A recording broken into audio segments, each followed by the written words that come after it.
Hey, legends, welcome back to the Mason Cox Show. Big week of rivalries happened over the weekend. We had the Q Clash, the showdown, Carlton versus Collingwood. There was some big matchups we're going to talk about. Also, West Coast Eagles had a chance to beat Essendon. And how did North Melbourne go? Brayden's going to break that one down. There's plenty in this episode, so we're going to kick this thing off starting now.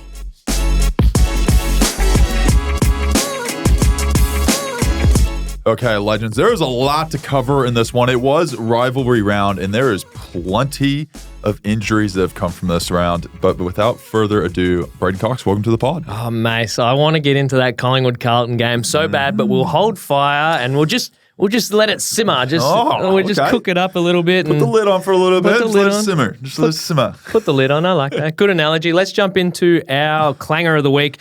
Normally, we have a bit of a laugh, a bit of a goof, a bit of a gaff, if you will. Yes. But speaking of gaff, I'm going to take it to West Coast. Yes. And I'm going to give it to Jamie Cripps because West Coast Eagles were right in this game against Essendon up to their eyeballs. Yep. And one of their senior players, Jamie Cripps, been around a long time. Yep. Normally the senior players, they got the cool head. They're normally talking down the hot heads. Calm down, simmer down.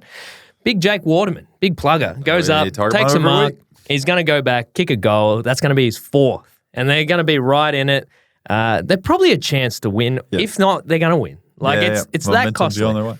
And then Jamie Cripps just decides to overturn that with a free kick of his own just by ragdolling an Essendon bloke. WWE style. Throws him to the ground, and it was never going to be anything but a free kick. It was he really ragdolls him. Yep. Like, it's not one of those little, jumpery, he nicks him or whatever. He, throws him to the ground right next to the umpire. He almost high-fives the umpire, like, good one, okay, free kick, thanks. Yeah. It made no sense. Waterman not happy. His reaction was like, bro, what are you doing? Waterman was walking around like a guy that was like, mate, I'm doing everything here. I'm trying hard out here. He kicked 3 goals. He nailed a smother out on the 50 arc. He's put his body on the line, got drilled in the goal square, and he's just standing up going like, it's always me, isn't it? What? I'm the guy.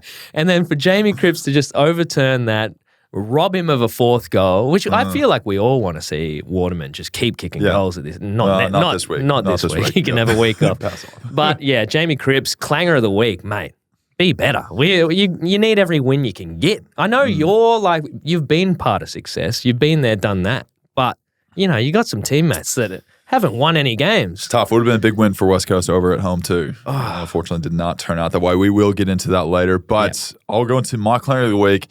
Actually happened in our game. Personal experience, Brayden. Wasn't many clangers in that game. Hypothetically, right? So you take a mark in a forward 50. What's the one thing you don't want your teammates to say? Just throw it out there. Maybe like a jinx, right? Something that like the commentator's curse. Like, he's got this. He'll go back. He's a dead-eye dick, this bloke. He can't miss this. He never misses. Well, take the mark in forward 50 and you take off your mark. I'm taking off the glove and everything else. Got a whole process with this now. Yeah. And just out of the corner of my ear, I usually hear, the 1-2 from this person. He's usually around for the handball receive. Yeah. It's old Nick Daicos. He had a phenomenal game over the weekend. I gave him a bit of feedback this week. I said, mate, there's one thing you can't tell me whenever I'm lining up for goals. You can't say, Mason Cox doesn't miss this one. He doesn't miss from here. Didn't, and did he did. And I was like, no. Oh, come on. And after I missed, I looked at him. I was like, mate, come on, bro. Come on, bro. If it's opposition, I'm like, I'm all for this because I'm just going to get stuck into you as soon as I kick this thing. Yeah. But from your own teammate, I was like, I appreciate the confidence. Don't get me wrong. Love the confidence. Yeah.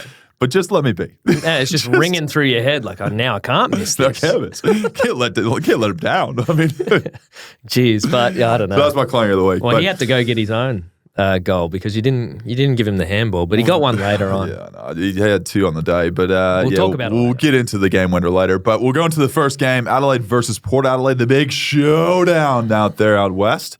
Now, to start off, we had Hinkley had a little comment after the game about so Connor Rosie did his hamstring, and Hinks said he made a mistake. Yeah, by playing him. Yeah, which makes me think I guess they were a bit of knowledge knowing that they were going into it with maybe a slight tear or something that could cause an issue. Yeah, so we had discomfort last week, and everyone, including us, thought that, of course he's going to miss. Yeah. Well, he got named, and it was a bit befuddling But Hinkers said that he saw him. We love Kenny. He saw him training throughout the week.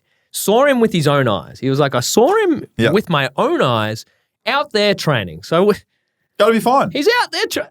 You pick him. It's Connor Rozee. Anyway, he comes in, started okay, but under fatigue. Yeah. He hurt his hamstring and just thought, well, let's get him off. Let's sub him out. Obviously costly. You don't want to have to be subbing. It's a rough one. It's always a tough call as a coach, though, of like, you know, we obviously need you in the side as one of our key players. But do you take the risk of playing him, and then maybe if he does get injured, you lose him for 4 weeks or so? Or do you just kind of pull him out for one game and essentially get 3 games out of him? It's one of the hardest calls as a coach, I think. Yeah, and all that stuff. The background chat around like the docs and the conversations. There's that many of them. Bit of drama. But let's get into it because Port kicked 2 goals 14 after quarter time. So good. That doesn't help. Yeah. And they've had accuracy issues a lot this year, Port Adelaide. So maybe you've got a fair few big forwards up there. Just kick them straight.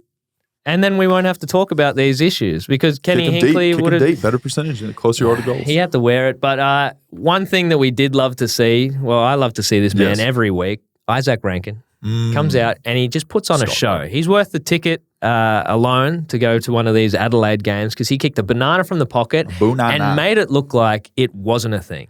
Just casual. He got it. He's like, kick it. Like it was like he was annoyed that he's like, kick another goal. All right, hurry up. Let's go back to the middle and start it all again. And then there was one later where he breaks a tackle, runs, takes a bounce, and you knew what he was doing. Everyone knew what he was doing. He was just running all the way inside 50 and just slotted a goal, and no one could stop him. It's delicious to see. But Adelaide, props to Adelaide. You picked Adelaide to win. I did. I was very unsure about Port. I was listening to it. I didn't have a lot of confidence in that pick, but it did work out. I had no confidence in Port. So it was one of those games because we look at it, showdown 55. Yeah. Adelaide now takes the lead 28-27. Gotta love whenever it's close like that. That's wild.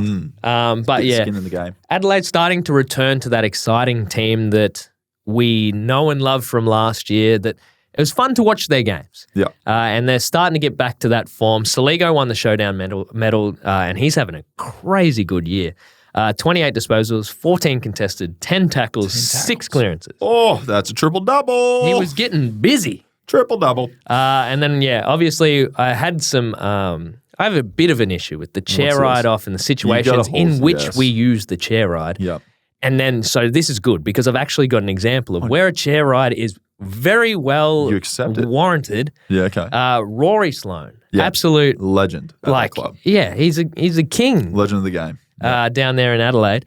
And he got chaired off after the game. Well-deserved, chair right off the ground so he could get the applause. I forgot who was under him. I think it was Tex was one of them. Tex would be one of them, Best friends. And I think it was Matty Crouch. May have been the other one. But they've been around there for a long time. Pretty cool to be chaired off on that game too.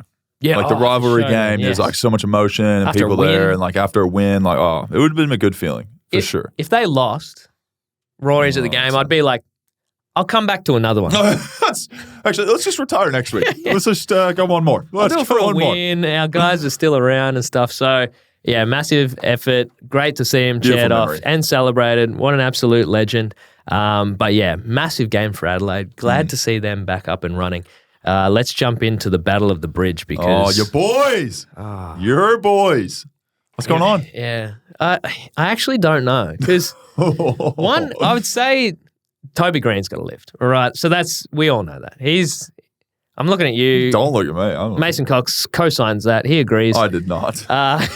If you're watching the audio podcast, he's nodding ferociously. Nope. But yeah, I think that's an issue. They need to improve on that. But at the same time, it's just Sydney's that good. Sydney's a very good team. You can't take anything away from them because you got Goulden, 29 touches and a goal.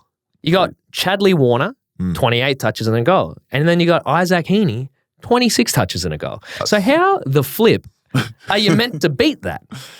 Well, that's almost pushing on 90 plus touches between 3 people. So it's I think you got to shut down one of them to be successful in that game. And I think Heaney and Warner had 14 clearances between them. That's wild, yeah. They're potent midfield. And you got Grundy just giving them anything and everything. Grundy extra midfielder in there, and it is an incredible team. They've got a really good squad, and obviously are probably going to be I'd say a top 4 team this year. Well, they're sitting on top of the ladder now.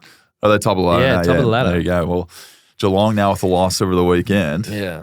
Opens the door up. And it didn't help GWS. Tom Green went off injured. Teammate fell across his ankle. So he had to go out. So there goes their prime ball winner. So no wonder the other 3 had such a big game. And Goulden did end up winning the Brett Kirk medal.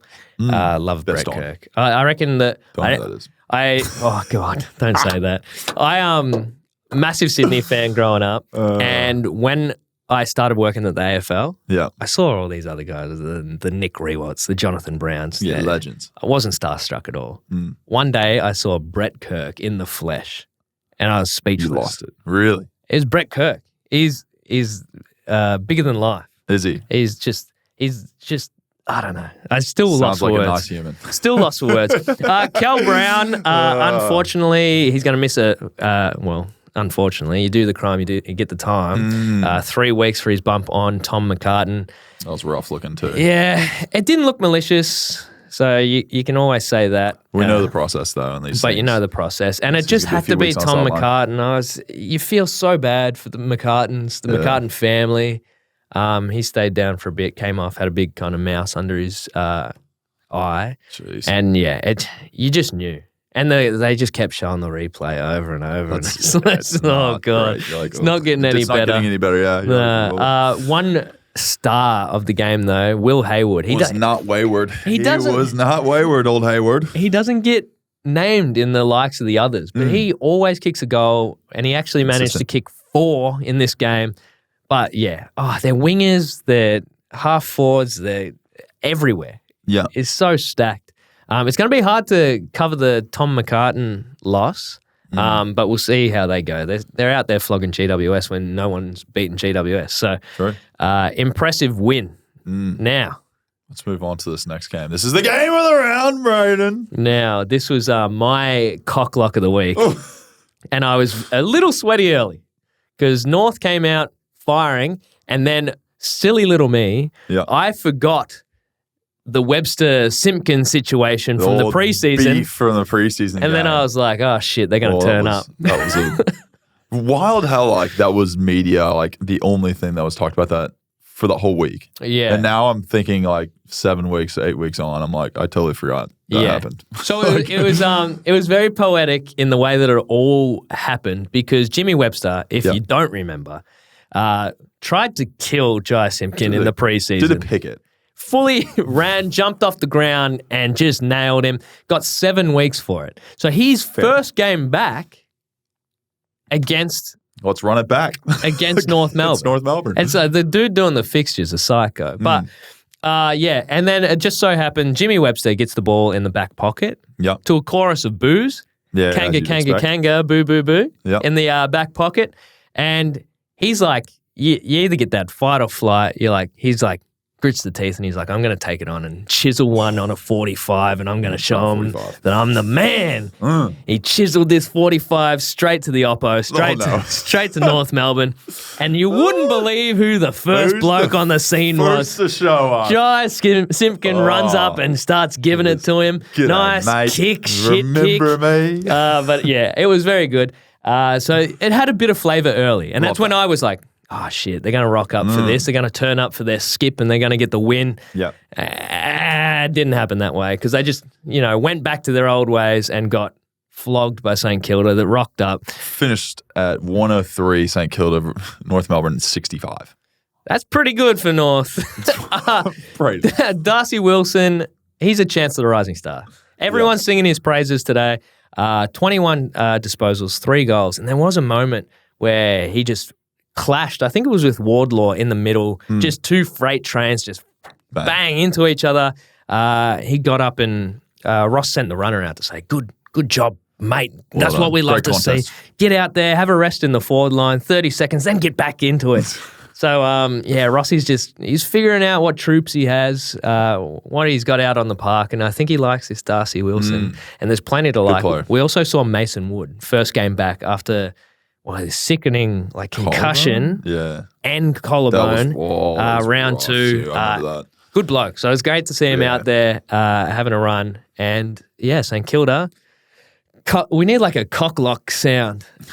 Actually, I don't know what think that one up. I don't know what a cocklock sounds like, but but the cocklock got up. So I'm happy for both cocklocks got up. For anyone that's following the cocklocks, we're happy to do it for you. Let's move on to the next game. We got Melbourne versus Geelong. This is one of the juiciest matchups we thought going into this week. And apparently, according to you, a bit of a snooze fest. My God. They're like, if you like tactics, you like this one. You know what I like? Fucking good games of footy. And this was not one of those because the first half, I flicked the channel and I watched West Coast Essendon. That's how shit this game was. Because listen to this for a stat. Yeah. We love the stats. They kicked 14 consecutive behinds. 14 in a row. Both teams combined to just let's team up and put everyone to sleep. We'll go 14 consecutive behinds that spanned the first, second, and third quarters. Jeez. Goalless second quarter. If you had some shit on, you need to do the goalless second quarter. Yeah, goalless second quarter. That's first time since like late 2022 or whatever. Yeah. Any reason? Wet day? Wasn't raining. Wasn't nothing. They just didn't want to kick goals. It helps if you kick them through the middle sticks. Is that what you're supposed to do? Yeah.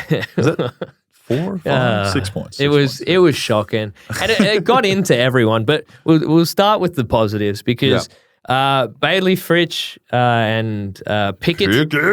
Fritsch got 3, Pickett got 2, and then on the flip side, Ollie Henry, he got 3, Stengel got 2. So the little fella's getting it done. Even though Fritsch, he plays tall, he does whatever they need. Everything. He had an insane goal too. Yeah, he's pretty good. He just had that dribble kick off the ground and and they said it was a bit wet and dewy out there. Yeah. So there was a moment where it was like, because they really blew it out to be goal of the year. I feel like they thought he was going to go out of bounds. They didn't force him over the boundary or anything. Yeah. Oh, I hate those as a fan. When your defender just like assumes it's going to go out of bounds. Ford keeps it in, dribble goal, bends it around. Oh, it was pretty. It was pretty. Oh, talking about pretty, Harrison Petty. He turned it on, 9 marks, 4 contested. Good player. Just going out there and clunking them. Oliver, we all know that he's had surgery on his hand. Yeah. He came back 31 touches. So he's starting to get into some form of old. Yeah. Maxi Gawn. Now, I thought this one was interesting, especially given the oppo. We all know the Geelong situation last year where they didn't like their rucks getting kneed in the ribs. Yeah, they have a few. Yeah, they tend to really kind of make a few statements about the ruck contest, Geelong. Just get rucks. Just get a ruck. But I think that's always kind of. Anyway, Big Stanley managed to jump super high and knee Gawn in the head. Now that's not an easy task. I'd need a ladder. That's how hard it is. Yeah. So he copped the knee right to the dome. Oof. But you're allowed to do that. Yep. You're allowed to do that. In a ruck contest. So if you tap the ball. Touch the ball. But if you don't touch the ball, then knee the dome. So there's a whole thing around this because I think most ruckmen in the league don't. I mean, like the way ruck contests are adjudicated from like center bounces to ball ups and throw ins and everything else, it is a crapshoot sometimes. Yeah. It's a whole ruckman look at each other like, who's he calling holding on? Was it you or was it me? Yeah. When both ruckmen walk back with their arms up, the ball. Asking for it. Gotta love that. There's so many. Yeah, I feel like I thought the old tell, the only one that I could ever tell was a free kick. I thought it was if one ruckman blocked the other ruckman from not getting the ball and then didn't touch the ball himself. Every time I'm like, I see that's a cue. Yeah, free kick. But I saw it a lot on the weekend, and I was like, is that not a free kick? Yeah, I'm confused. But anyway, Max Gawn got kneed in the dome. He stayed down for a little bit, but then he talked to the doc, said, piss off. I'm out here. I got to save this game. And save it he did. Last quarter, big clunks. There was one right at the death, big pack mark to save the game and just kill it dead. 30 seconds left or whatever. Killed it dead. Love to see it. Jeremy Cameron. Now we think close games, big games. Jez Cameron stands up. He did it last week. He's Mr. Clutch. Kicked the match winner against Carlton when they were coming home hard. Didn't do it in this game, which is wild. Unlike him. It's just weird to see because you're just so used to it. He had 2 very, very gettable set shots for Jeremy Cameron, especially the second one. First one, it almost seemed like he looked at his hands like, oh shit, grippo or something.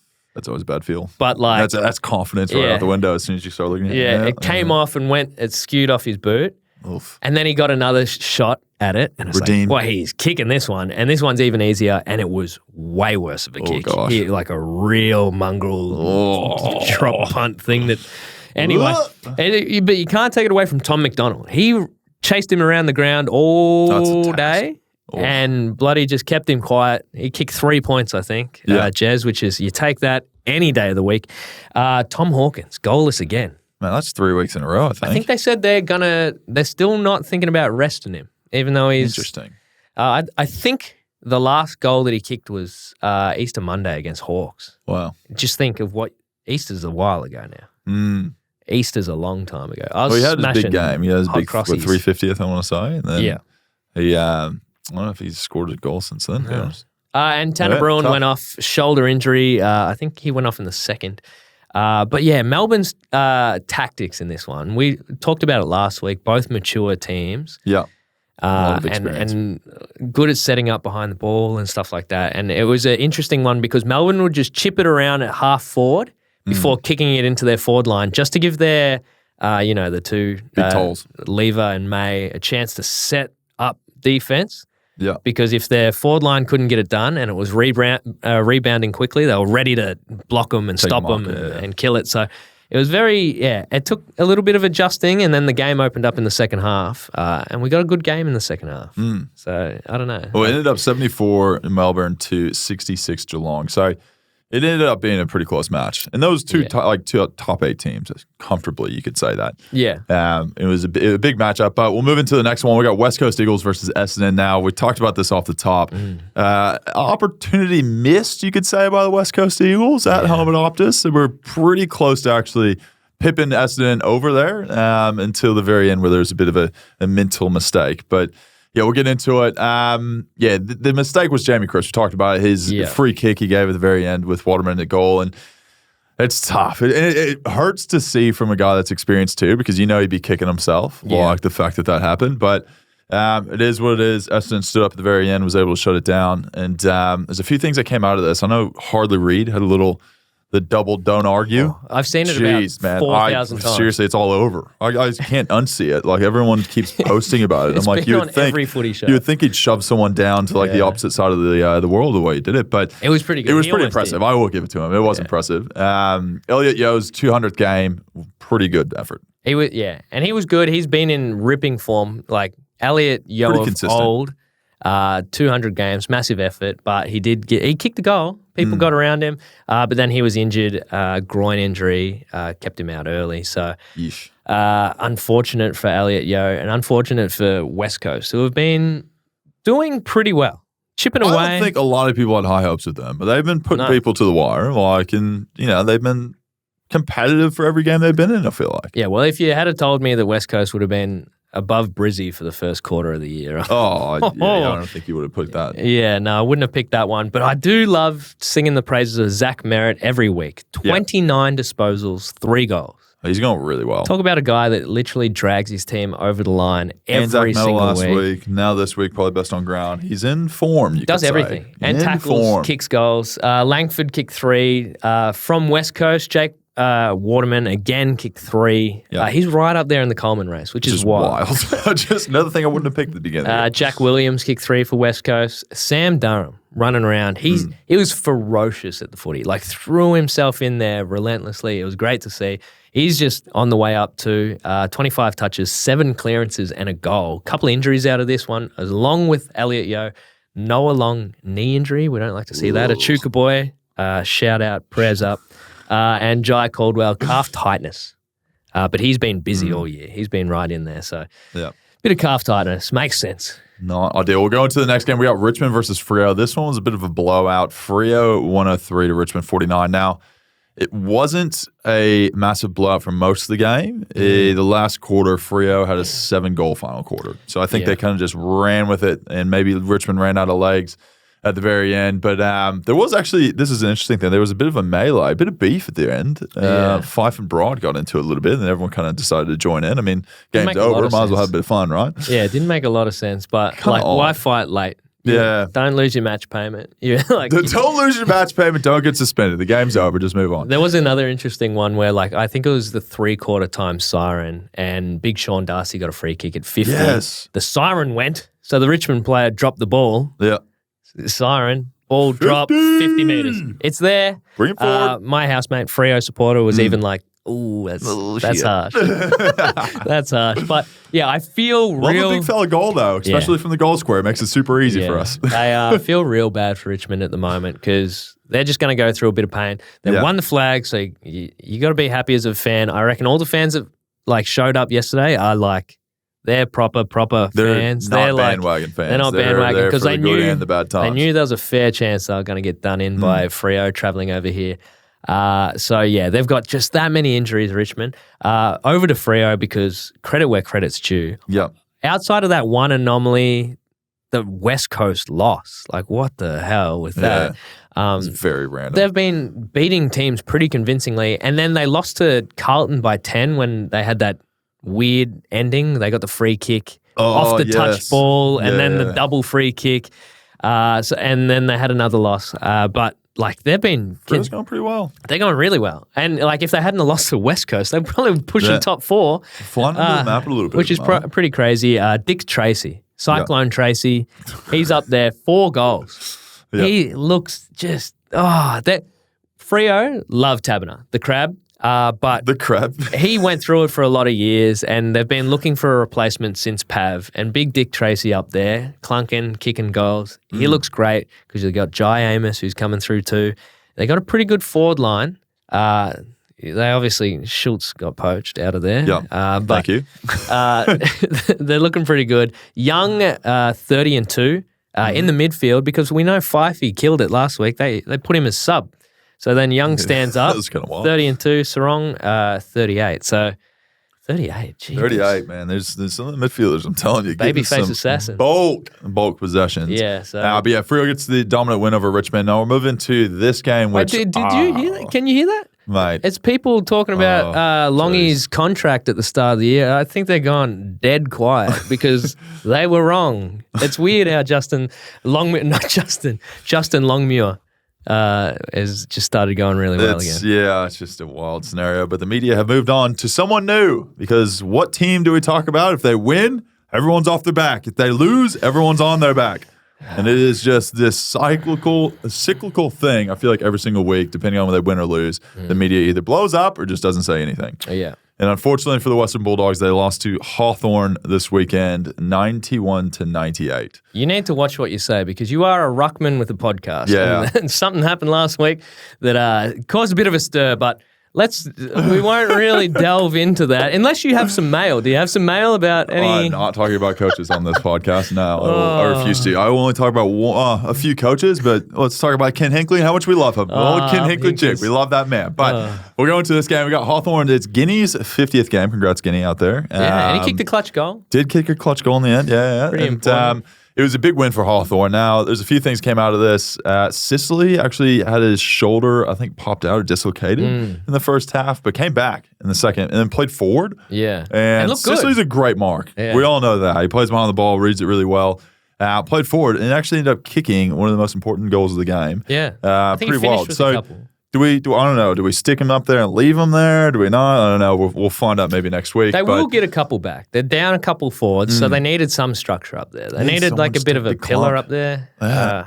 Hawthorn's defense pretty set. Sicily has admitted himself that he's having a bad season. I don't even straight up said it. Yeah, I don't even think he minced words. He was like, he's playing like shit. Far out. So refreshing to hear, but it hasn't really helped. Tasmania will be okay. Hasn't really helped him. Just keep the sponsors happy there. But they really could have flogged him. Hawthorn 14-14 to 14-7. Makes you think, 7 other shots that could have made this, this lead even larger. So Jeepers. It is an interesting time. Jamar did have a chance at the end to tie the game, but hit the post for out on the full, which was it's got to be frustrating. It's got to be frustrating in the clutch moments of that game, looking for a goal to try to get at least close again. But yeah, it was an interesting game. Hawthorn getting the chocolates, happy for him. Western Bulldogs, unfortunately, It's going to be another tough week in the headlines. Yeah, there was a good moment with Kel Shadir. He's the first game player for Hawthorn, kicked a goal. Everyone got around him. Very emotional. There was a video that came out earlier in the week with Jack Gunston, is a mentor of his, and got to announce that he was playing his first game. They've been through some stuff together. Their father's passing away around the same time.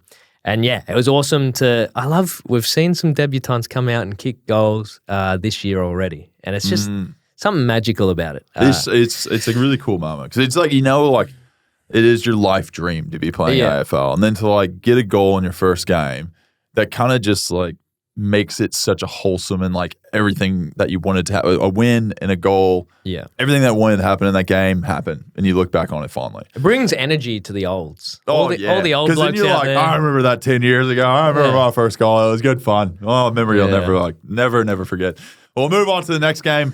Oh, the Gabatoir got its first W this week. Harrow's up. Brisbane beat Gold Coast 79-45, and they're back. Do we call it a fortress again, or are we still? How do we go about this?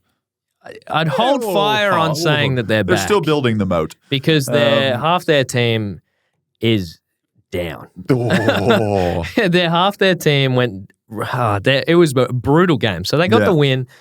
This was a real no-1-1 situation, I feel, because Gold Coast looked rough. Terrible. It looked rough. So bad. They couldn't hit a target. They scored 45 points for the game. And it was made worse by the fact that Brisbane was just savaged with injury. They had Starcevic went out pre-game. Yeah. He went over, said, my calf's tight. They took him down the rooms, couldn't get up for it.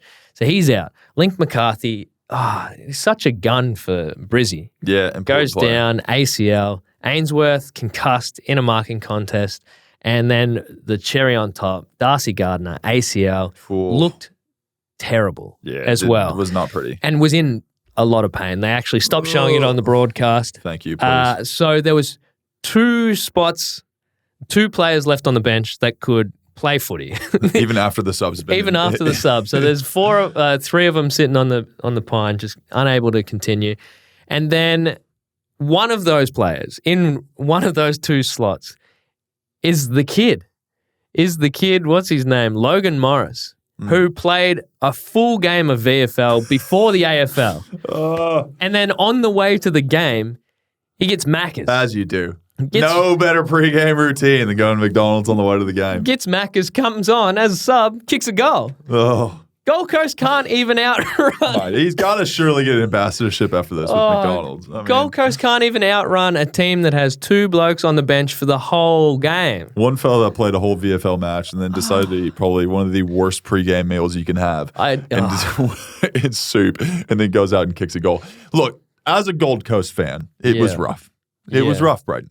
And it's not ideal, but yeah, we'll turn it around. We'll turn it around, baby. Next week's our week. Next week's our week, baby. I don't know who we play, but next week's our week. We're writing it off as a bit of an anomaly because 2 ACLs in the game, though. We're looking at the ground now. Yeah. Like, what's going on up there at the Gabatoir? That's not a good sign. That's a big injury. That's a long-term injury. They have a lot of ACLs at Brisbane as it is. So, I don't know. Something that we should maybe have a peek at, have a look at that one. Zorko, he had no dramas, though. He had 40 disposals, 35 kicks. He was one off hitting the record for the most kicks, apparently. Oh. That's pretty wild. So, they had some ups. The old Heath Shaw just kicking to himself out of the goal square from all the kick-ins. Is that what he's doing? Chipping it to himself. So, Brizzy's back up and about. They were saying post-game that, one of the more courageous wins that they've had, that they've ever seen. As a coach, you'd love to see that. The boys Fags was right up and about saying I think Fags said it was the most courageous win that he's ever seen. Yeah, it's good to see them win the Q Clash. Pretty amazing. Fags, I haven't watched a lot of footy, mate, but...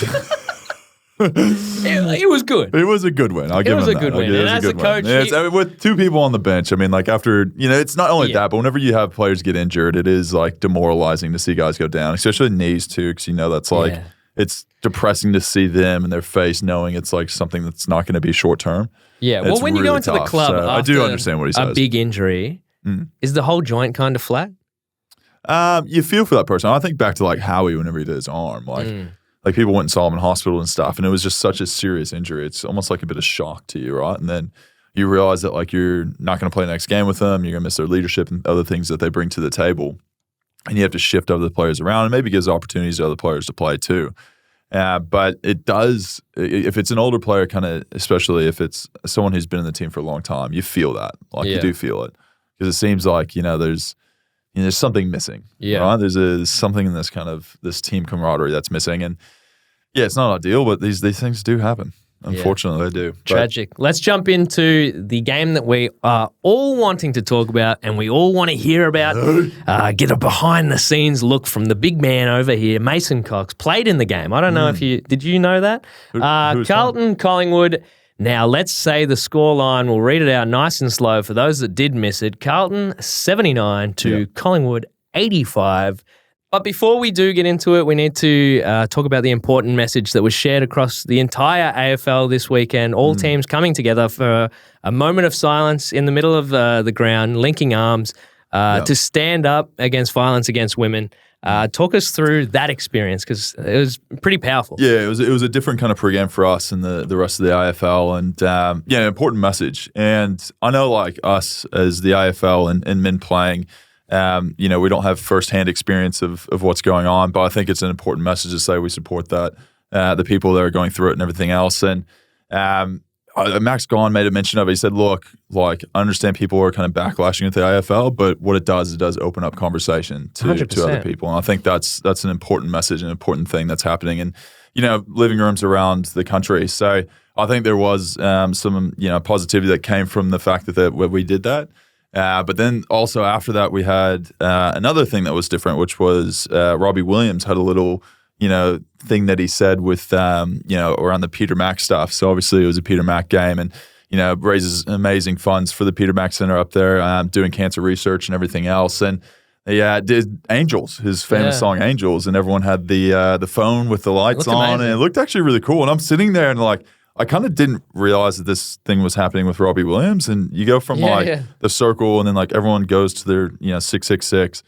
And I'm lining up like about to get, like center bounce, like getting in the mode to like try to do this. And all of a sudden I hear, they're good angels instead. I'm like, what? For the people out there that do say like, oh, every round there's a new thing on or whatever, like, we all know the importance of sport in Australia. Like, we're so intrinsically tied to sport. It's in every single thing that we do. Yeah. So I feel like there's always an obligation on sport to give back. Yeah. And, like, stand up for what we believe in and promote, like, causes and just make a positive change in the world. And for everyone that comes, just play footy or whatever, It's way more than that. Sport's way bigger than that in Australia. We all know it, and we're happy to have it for rounds like Anzac round and things like that. Gather round. We're happy to have it for all like the stuff that we do. Yeah, it's only positive. So like the humbug negative people out there that are always talking about this. We do something every round. Yeah, and what? And we raise money every round, and we help causes every round. We bring awareness every round.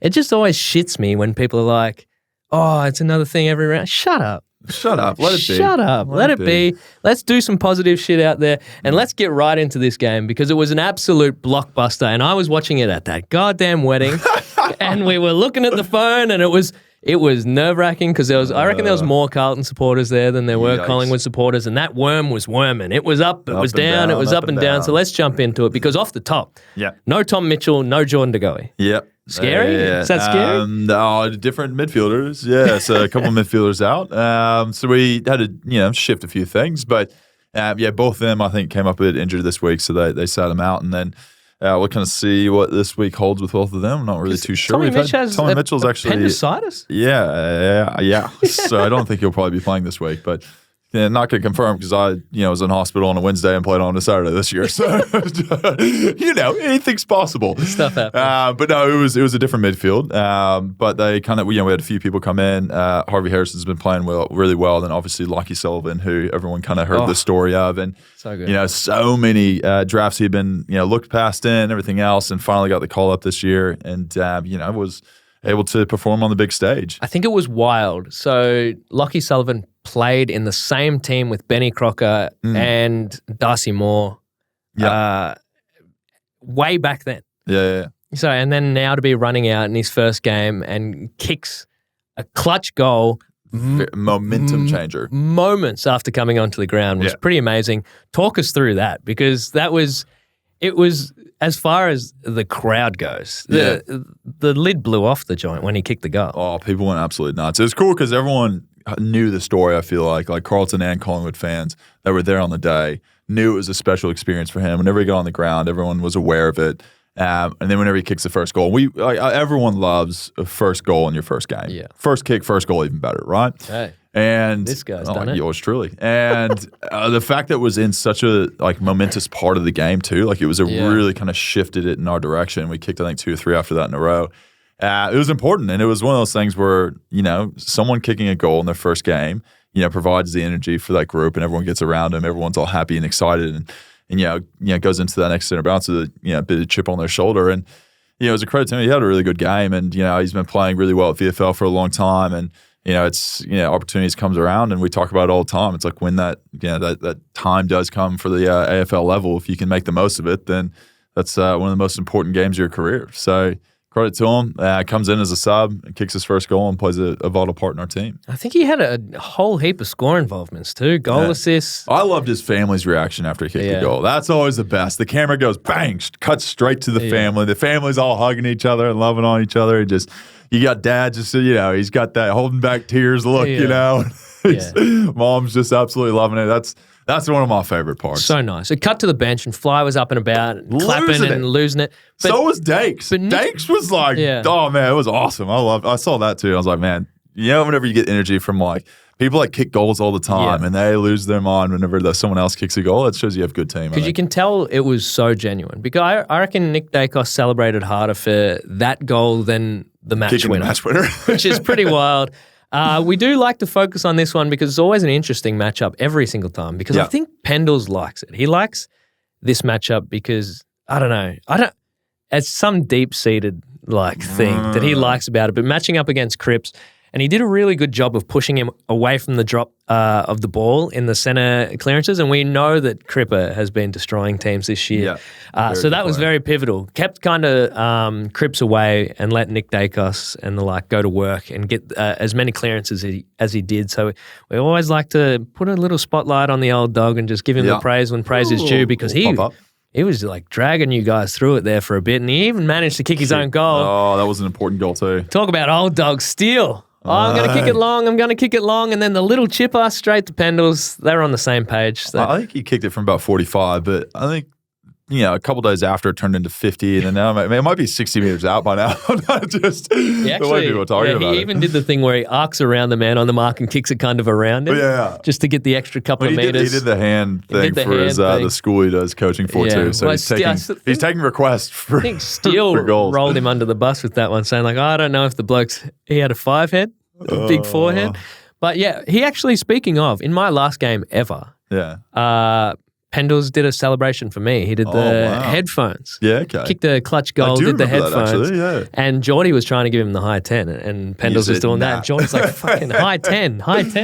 But so he does like a good celebration every now and then when he does kick a goal. It's good to get on him. Speaking of, if he does kick a goal, Brayden Maynard. Yeah, first one of the game. He almost kicked a second, but we won't focus on that. Launching from 50. But went in, kicked one on the run. Jamie Elliott, little handball, dish off. And we do like to see that. He was involved in an incident later in the game where he tackled Owies from Carlton. And it's a weird one, because this is where I haven't subscribed to the fact that players are trying to throw their head into the ground to try and get free kicks. They do bring it up on the Channel 7 broadcast every week, because BT will say, he was trying to get a free kick with that one. I just couldn't imagine a player trying to throw his head into the turf to get a free kick. I don't think he was trying to get a free kick out of it. I think he was trying to throw him off him, and then he kind of fell forward with momentum, and then he probably would have been just as I'll get a free kick here? Yeah. As anyone else. Yeah, he it was very much like he tried to judo toss Bruz off him. Yeah. And he ended up just driving his own head into the ground. And then, free kick for a dangerous tackle. But I reckon we'll just see how that one evolves. Bo McCreary, unfortunately, out with concussion that led to the Sullivan getting his opportunity. But he got a knee right to the face. Right to the noggin, yeah. It was not like, someone went up, so I think it was maybe, Wiedering maybe went up for a spoil and got his knee straight to the side of the head. And that's, it's a bit of unfortunate because it's not meant to, but he had a concussion and had to get out, and unfortunate for him. But like you saw him, he got his opportunity. Yeah. Yeah, it was wild. We like to see Bo out there because he brings that heat. Loves it. Now let's talk about your goal because you went back and you did manage to kick one, not the one where Nick Daicos kind of mozzed you. But you went back, slotted a goal, and then you gave the shush celebration to the crowd. And then you said, and actually pump up the crowd. But you did get the nice, super slow motion shot. And I'm always rubbing my hands together when you do something like that because I know we get to talk about it on the podcast. So talk us through that moment, that goal. Good to get one. And then what's the celebration doing? Always good to get a goal. You go back for the set shot, and I think to the left, very heavily Carlton fans. Yeah. Just say there was some verbal words that were getting thrown over the fence I won't repeat on this podcast because it'd be a lot of editing for you. But there was some stuff being thrown. Don't really appreciate it. But, can't change where I'm from. Can't change what I look like. So is what it is. Yeah. Get over it, Carlton. As soon as you kick it, I turned to the left, and it was an awesome moment because you know the ball's going through, and you've already, as soon as the ball's left the boot, and you turn to the left, and all the Carlton fans are looking at the goals. And then they look back to you, and you're already just giving them the shut the fuck up. You're ready. And it was a great, and then, of course, it gets doubled down on those comments of, oh, God, and that's a good feeling. That is a good feeling. So that's a great feeling. That's when the pump up comes. When you're like, keep them coming. It's like, you went all quiet all of a sudden. No, pump it back up. Come on. Where you at? I like that. I like that. Now let's talk about the biggest goal of the game, arguably, because Nick Daicos did kick an absolute ripper earlier in the game. Only needed a point. He kicked decided I'll give you 6. From the ruck contest, kicked a little one earlier in the game, and that was a cracker. That was enough. But, it wouldn't have been almost half shushed, and then he called himself. So and then he gave the tongue out. Let's talk through the setup because dying moments of the game, there's about a minute left on the clock. Half forward, there's a ruck contest. Nick Daicos loses his man and runs Harvey through. Harrison, I got to put this in there. Harvey Harrison taps it forward to him. Give him credit where credit's due. And Nick loses Walsh after their player kind of had an opportunity to maybe handball it forward. He kind of takes the position of maybe trying to get the ball a little bit, and Nick goes, see you later, peace, I'm out. Gone. Gets the space he needs. Harvey Harrison taps it forward straight into Nick's hands. Don't want him to have the ball in front of goals with minimal time on the clock. So good. Slots it. Hits it, snaps it from the pocket, doesn't break stride, turns to the crowd, pumping them up, tongue out, doing it all. As a Carlton fan, if you're watching that, there's one guy out there, maybe 2 guys. There might be Mason over here, but there's only one guy that you don't want to kick the sealer in a Collingwood-Carlton clash, and that's father-son player Nick Daicos, because you know how good he is, and you know his dad's watching up in the box, who they cut to. And he's giving them one of these ones. Stick it right up ya. He's banging on the windows. Peter. We love to see Pete getting up and about. Because before the game, he was very diplomatic. No, we respect them and we cherish the rivalry and good old fashioned I think he was realizing the camera had cut to him. He flipped when his boys kicking the under the bus, Peter. Oh, so good. So he's up and about. Whole stadium shaking. Kind of know that it's in the bag by that point. Actually, controversial incident that we might have to discuss. Pendles gets it out of the middle, torp straight to the boundary line, and we get the old baller in. Checkers was like 2 meters away whenever it went out. I don't know. But I got to say this. Now, I love a bit of social media clips here and there, right? And I found one over this week, one of the all times. And what it was Blues Radio. Now we're talking Andy Maher. We're talking some of the other just famous Blues players up in the box doing the radio commentary of the game. No sign of excitement whatsoever when Nick kicks that goal. Just absolute filth coming out. Just furious, and it is an all-time clip. I'll let you find that one and put it up. But it is good. I've seen it. It hurts. It Andy Maher commentating. He's like, and Daicos, and it's a goal. Far out. And then it's like, just silence. Yeah. Everyone else in the crowd's going nuts, and they're just like, fuck my life. They're like, it can only be one guy. Of course, it's Nick Daicos. Look at him dancing. And he's like, he's out there loving it. It was one of the best. It was very good. It was good at the wedding. The wedding went bananas. And Peter Daicos had a nice little moment with BT after the game in the rooms. He may have just said there was a couple of umpiring decisions that, 50-50s that didn't go the right way. But BT, he's quick, he's sharp, he's polished. He gave the podcast shot too. Really good. That's very nice. Thank you very much, BT, and BT's podcast. But yeah, great game in front of the biggest crowd in the rivalry's history. Oh yeah, 88,362. Surely that's home and away game, biggest home and away game. I would say so. Yeah, that's a lot though. That's massive. We love to see it. And yeah, it couldn't have been a better bloke. Just running through, just running towards goal. You couldn't stop him. Probably, number one person you probably don't want to be on the run going through there. Bobby's goal as well, when he kicked it and did the, I don't know. Was that me? It was a real MJ shrug. Was that me? I don't know. It was a good game overall. And, Carlton, had their moments too and was put us to the wire too. So it's, it was a good game, I think, for everyone as fans. Obviously, as a Carlton fan, you'd hope it was a win, but I think it was entertaining overall, and that's what we're here for as entertainers of the AFL. So, any other little moments from the game, behind the scenes stuff? Your tap to Crispy was just that. Yeah, that was nice. Well, the goal I did miss, I do find it funny nowadays, right? So if I miss a goal and I come to the bench, I know exactly what's going to be said. Fly, who's the guy who taught me how to kick, he rolls through my whole set shot routine. He's like, "You did this wrong. You did this wrong," and I'm like, "I know." Did you see? I know. Did you see? Did you see that on the broadcast? Did it go on the broadcast? So you're sitting on the bench, and he's tapping you on the arm and talking to you like this and that, and you're like looking off. Yeah. I know. It's like, because when I have a set shot, I hear his voice going through my head from that, and then whenever I go to the bench, it's like, you know it, you heard it, and then I'm going to tell you again. And I'm like, I know, man. I'm sorry, okay? It was funny. It was very funny. He just kept tapping you. This. I was telling you this. I told you. I've been telling you for 10 years, mate. Kick it straight. He knows it blows back on him too. He's like, I taught him how to kick. It's a credit to him. He keeps coaching me to this day. So, now it's been good. But that is the round. That is the big rivalry round. A lot of the Q Clash, the old Adelaide showdown. Carlton versus Collingwood, plenty in that one. But yeah, it was a good weekend. Unfortunate for injuries and stuff. A few injuries in there, a couple ACLs for Brisbane. But yeah, hopefully they can get back and get a full squad again. But that is it for this episode. Thanks so much for tuning in, everyone. Hopefully you enjoyed that. And don't forget, preview is coming out on Thursday. So check out for that. We got a big week ahead. That's it from us. So enjoy the rest of the day. Peace. Yep.